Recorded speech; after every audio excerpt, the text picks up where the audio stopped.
People's Temple attracted folks dedicated to fostering racial integration to their locations in Indiana, California, and Guyana. I thought members would have conveniently joined from living near the church, so you can imagine my surprise when I discovered that Archie Ijames, assistant pastor of People's Temple, was from my hometown of Mocksville, North Carolina. Archie Jerome Ijames was born in Mocksville, North Carolina in 1913. His father, Oscar Ijames, was a farmer. At age 21, Archie married Rosabelle Cockerell in 1935. Their marriage license shows the discrimination in the South, even generations after the Civil War, by distinguishing that the bride and groom were people of color.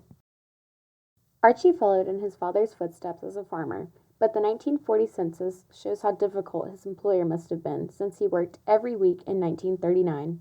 In Edith Roller's journals, Archie is noted to have made conversation about the treatment of blacks in North Carolina's tobacco industry, further showing that working conditions would not have been fair across the state. My research journey on Archie led to a standstill between the years 1940 and 1955 when he was first documented as a resident in Indianapolis. What could have prompted Archie and Rosabelle to leave the small town of Mocksville for a capital city?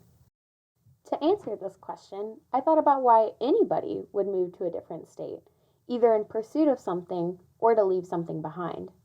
Being a farmer with only a 7th grade education, I figured Archie was taking a risk moving to an urban area.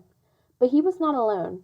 Over 1 million African Americans left the South for larger northern cities between 1940 and 1950. In North Carolina, African Americans were facing cruel mistreatment simply for existing. Across the rest of the South, black individuals were either stuck in the sharecropping system or domestic or unskilled work. This occupational segregation, on top of everyday discrimination from the predominantly white populations, encouraged them to seek opportunity elsewhere. Archie Ijames found this exact opportunity in Indianapolis. In the same year Archie became a permanent resident, a church less than 20 minutes from his house opened. The white pastor preached against discrimination and was a social activist.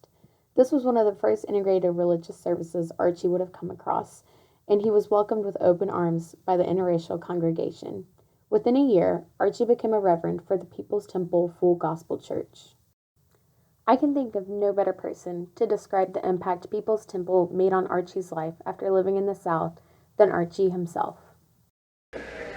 Being around this wonderful family that showed such a passionate care, it broke down my inhibitions and made it possible for me to really be myself.